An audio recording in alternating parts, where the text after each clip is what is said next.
Welcome to part 1 of a 6-part series where we will explore using the Intel Quartus Prime Pro software.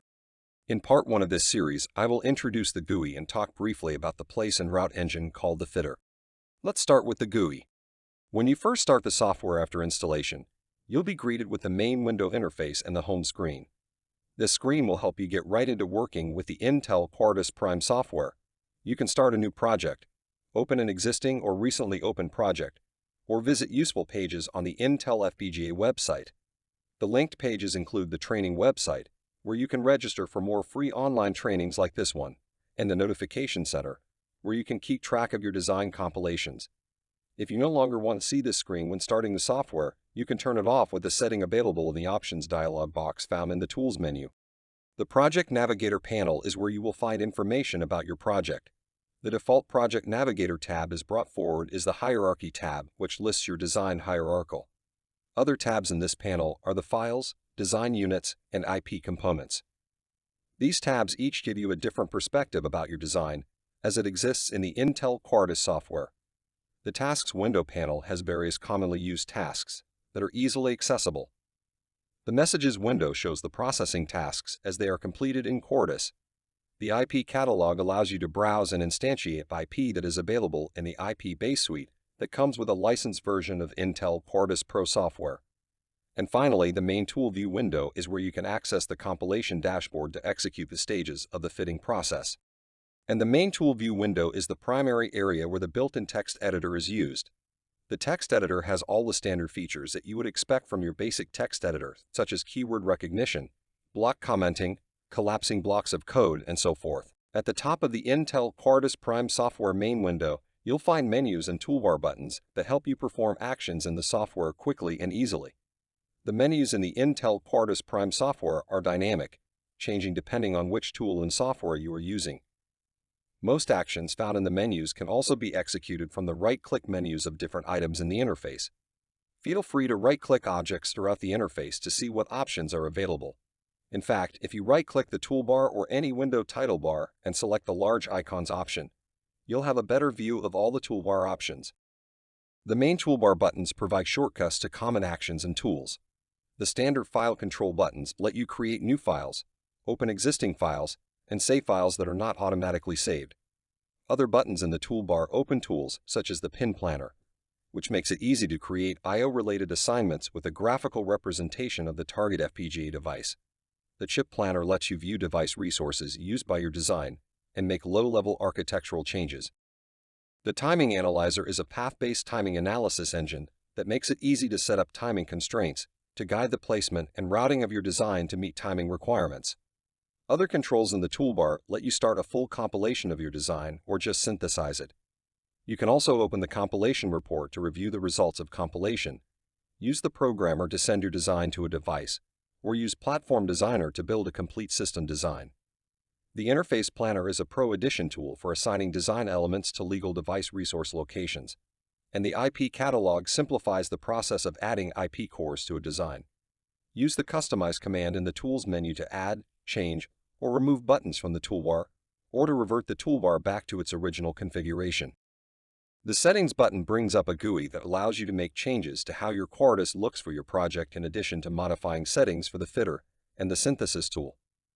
The Assignments editor brings up a spreadsheet-like tool where you can make assignments on individual nodes in your design. Another way to organize the workspace is to hide dockable windows. To do this, unpin a window by clicking its pin icon. The unpinned window will be hidden as shown. If you hover the mouse over the tab of a hidden window, the window will become visible again temporarily, allowing you to make changes or repin the window to make it visible permanently. By default, all windows are pinned, so they will always be visible. To increase productivity and screen usability, especially in a dual monitor configuration, the Intel Quartus Prime software provides the ability to detach and reattach windows from the main window. There are two ways to do this. The first is with the Detach Attach button at the top of some Windows toolbars, as shown here. Click the button to detach. The detached window can be placed wherever convenient. Click the same button in the detached window to reattach. Note that not all windows have toolbars, so in these cases, you'll need to use a command from the Window menu. Select Detach Window from the menu to detach. Go to the Window menu of the detached window, and select Attach Window to reattach the window back to the main program. There are a number of options available for controlling the Intel Quartus Prime software without using the GUI. The Intel Quartus Prime software GUI is basically a large Tickle command line scripting engine. Pretty much everything you can do in the GUI has an equivalent Tickle command. With the Intel Quartus Prime software open, you can execute Tickle commands or run Tickle scripts directly in the Tickle console window accessed from the View menu, as shown here, or with the Tickle scripts command in the Tools menu. If you prefer to not use the Intel Quartus Prime software GUI at all, you can run the Intel Quartus Prime software directly from a command line using the Tickle shell. This training focuses on using the Intel Quartus Prime software GUI, but wherever possible, equivalent Tickle commands are listed at the bottom of slides. To get help with using Tickle in the Intel Quartus Prime software, click the highlighted question mark in the Tickle console. Now let's talk about the fitter. The Intel FPGA compilation flow could probably be described in two broad steps: synthesis and fitting. The synthesis portion will take hardware description language files and compile or synthesize them to create a netlist that the fitter can consume. The fitter will then take that netlist and run it through the various stages listed here. You can modify some of the behavior of the various stages through the tool's settings.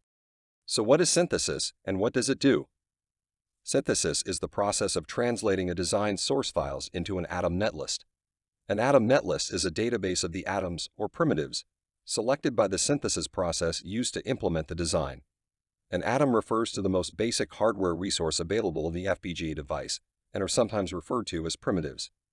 Atoms in Intel FPGA devices include logic cells organized into lookup tables, key flip-flops, I/O pins, block memory resources, DSP blocks, and the connections required to connect all the atoms together.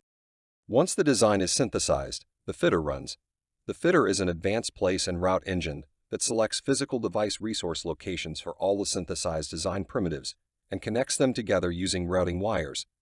It must find a valid placement solution for the design that satisfies all design requirements, and it must do it in a reasonable amount of time. In the Intel Quartus Prime Pro software, the fitter is broken up into 5 stages, which we'll look at in more detail in a moment: plan, place, route, retime, and finalize. These stages can all be run together when performing a full compilation, or they can be run individually, provided that all previous stages have already run.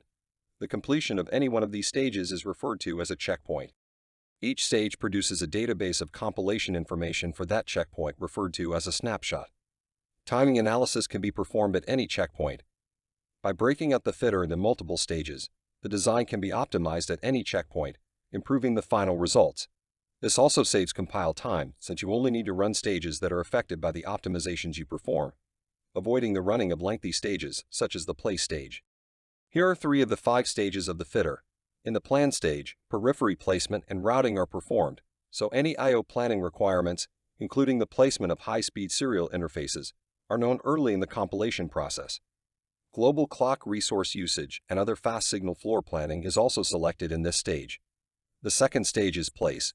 In this stage, all core resources used in a design are assigned to physical resources on the chip. This includes logic elements, registers, DSP blocks, and block RAM. In the route stage, core routing resources are selected for connecting the blocks placed in the previous stage. Only HyperFlex FPGAs go through the retime stage. HyperFlex FPGAs are the Intel Stratix 10 and Intel Agilex devices. During the retime stage, registers that can be retimed into hyper-register locations are done so to achieve a more balanced timing delay across a clock domain. Retiming is only done as far as it benefits the timing constraints that have been entered. Finally, the finalized stage is where all post-routing optimizations are performed. This includes power optimizations and some adjustable I/O timing options. Let's now look at how to run these compilation processes. All processes can be accessed from the processing menu, and some can be accessed from the processing toolbar. Whenever you start a full compilation, the Intel Quartus Prime software goes through the entire compilation flow, from analyzing the design to generating output files. Run individual processes within the flow to save compilation time or to perform only specific actions, such as analyzing timing or creating updated programming files. Running a single process is also useful if you've made a change that only affects one part of the compilation process, such as a fitting optimization option. Synthesis has already run, so only the fitter needs to run to incorporate the new option. All compilation processes can also be run from a command line or placed in a Tcl script. Some examples are listed here. See the built-in Tcl and command line help, discussed earlier for details on all available commands and arguments. Another way to control compilation is through the compilation dashboard. The compilation dashboard appears automatically anytime you start any compilation process from the processing menu or toolbar. You can also access the dashboard through the processing menu and tasks window. The compilation dashboard gives you quick access to all compilation processes. You can start any individual process or perform a full compilation by clicking the blue play buttons or double-clicking a process. Edit the settings or view the compilation report for a completed process using the indicated icons. We'll look at the compilation report in detail in a moment. You can also choose a compilation flow. The default compilation flow provides options for a full compilation, or for running any of the main compilation processes individually. The compilation dashboard gives you access to edit the settings for synthesis or the fitter. Some processes are optional to run. If you would like to run an optional process, just check the box. There is also the snapshot viewer that brings up a Quartus-like GUI that has the tools available to access and evaluate a particular stage's database. You can select the compilation reports from the dashboard to evaluate the results of a fitter stage. The netlist viewers allow you to view the stage's database in a schematic representation so that you can get a different perspective of your design. Finally, the timing analyzer GUI is also available by clicking on the clock icon. In this online training, I went over the Intel Quartus software GUI and the place and route process for Intel FPGA devices called the fitter. Intel provides multiple avenues in which to learn about Intel FPGA products. There is the Intel FPGA YouTube channel, which contains 5-minute quick videos along with longer, more in-depth training videos. There is the Intel FPGA training website, where you can access e-learning courses made up of narrated slides presented in an interactive player, some courses with labs and demos. Lastly, you can also enroll in a live, instructor-led course presented either in person, at an office local to you, or virtually over the web. All instructor-led courses have hands-on labs exercises to practice the concepts you learn. If you need more assistance, Intel FPGA provides many self-help resources for you to access. For example, there are web pages called landing pages dedicated to specific FPGA technology like and high-speed interfaces. You can also view and post questions to the community forum, which is monitored by skilled Intel FPGA application engineers. The Intel FPGA training team is always looking to improve our material and welcome any feedback you may have. Please email fpgatraining@intel.com with any of your thoughts or comments.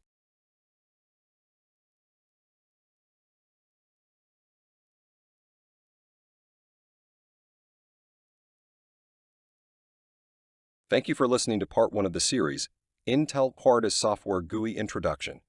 Check out our other 5 parts in this learning series.